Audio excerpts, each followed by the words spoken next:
So magandang araw po muli sa inyong lahat at maraming salamat po sa panonood sa aking YouTube channel tungkol sa free show worship software tutorial. So for this topic po, paano po tayong gagawa ng memorandum? Kasi 'pag sa ordinary calendar, yung mga kalendaryo na ginagamit sa ngayon, papel, diyan ka magsusulat yung nasa baba which is memorandum. Diyan ka magsusulat ng mga upcoming announcements, yung mga upcoming events, yung mga reminders o kung may gagawin kang asikaso sa iba't ibang uri ng mga bagay, ayan. So ang gagawin po natin, dito sa free show, ayan, malaking katanungan 'yan. Paano tayo gagawa ng memorandum sa calendar? All you have to do, dito sa baba, you can press Control 7 on your keyboard or you can press Calendar tab. Ayan, lalabas yung kalendaryo. Ngayon ay August 24, no, 2025. Yan. Gagawa po tayo ng sample, no? Ah, kailan ang Pastor's Appreciation Month? Siyempre sa buwan ng October. So, kasi August 2025, mag-click po tayo dito sa right side. Ayan, oh, makikita mo yung right arrow, pumunta sa October. Ayan. Okay, so makikita mo guys, oh, ah, October is Pastor's Appreciation Month, no?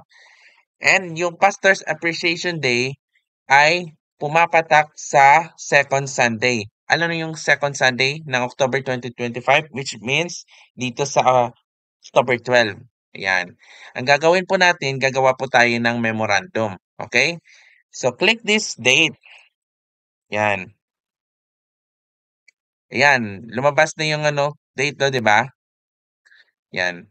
Ang gagawin po natin, lagyan po natin ng name, 'di ba? Kung anong uri ng event. Like for example, kasi October 12 is Pastor's Appreciation Day. Yan, Appreciation Day. Now, click this so wala na ka ng problema sa color, eh, alam mo na 'yan, eh. Location, saan church? 'Yan, ayokong babanggitin kung saan ako church nagsimba, ha.